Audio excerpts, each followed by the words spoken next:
विलंब हो रहा है, चलिए नंद बाबा के यहाँ जाना है। अने कारावासમાં બીજું તો કાંઈ દેખાય નહીં, ત્યાં ફળની એક ટોકરી હશે, એ ટોકરીમાં વસુદેવજીએ પ્રભુને બિરાજમાન કર્યા અને જેવું એ બ્રહ્મ તત્વ વસુદેવજીના મસ્તક પર આવ્યું, બધી માયાના બંધનો, બધાય કારાવાસના બંધનોથી વસુદેવજી મુક્ત થયા। આખી સૃષ્ટિ માયાની પ્રબળ અસર હેઠળ નિદ્રાધીન છે। કારાવાસના દ્વાર આપોઆપ ખુલી જાય, દ્વારપાળો મૂર્છિત અવસ્થામાં હોય અને વસુદેવજી ટોપલામાં લઈ એ બ્રહ્મ તત્વને લઈ અને ગોકુળ તરફ પ્રસ્થાન કરે।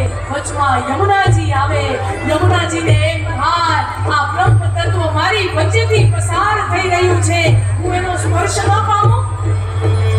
યમુનાજીએ પોતાના જળસ્તર વધાર્યા અને પ્રભુ વિચાર કરે કે યમુનાજીને જ્યાં સુધી સ્પર્શ નહીં આપવું ત્યાં સુધી યમુનાજી રસ્તો નહીં આપે। પ્રભુએ ટોકરીમાંથી જમણા પગનો અંગૂઠો બહાર કાઢી યમુનાજીને જળ સ્પર્શ કરાવ્યા। યમુનાજી પરિતૃપ્ત થયા અને વસુદેવજીને પોતાની વચ્ચેથી જવાનો માર્ગ આપ્યો। વસુદેવજી ઝડપભેર પહોંચ્યા છે નંદ બાબા માં યશોદાના આંગણામાં। માં યશોદા એક બાળકીને જન્મ આપી અને નિદ્રાવસ્થામાં પોતાનું બાળક લઈ માં યશોદાની સન્મુખ પધરાવ્યું।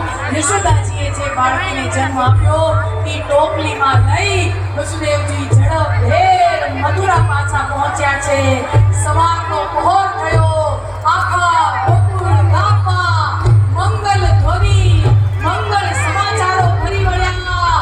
નંદ કે યહાં લાલો ભયો હૈ, બધાય ગોપ ગોપી ગોવાળિયાઓ લાલ પીળા રેશમી સુંદર મજાના અબીલ ગુલાલ, એવું સુંદર મજાના વસ્ત્ર ધારણ કરી અબીલ ગુલાલ માખણ મિશ્રી આ બધું લઈ સર્વે ગોકુળવાસીઓ નંદ બાબા યશોદા માના આંગણે પહોંચ્યા છે। બધા એકબીજા ઉપર અબીલ ગુલાલ ઉડાડે, બધા એકબીજાને મંગલ વધામણા આપે અને સૌના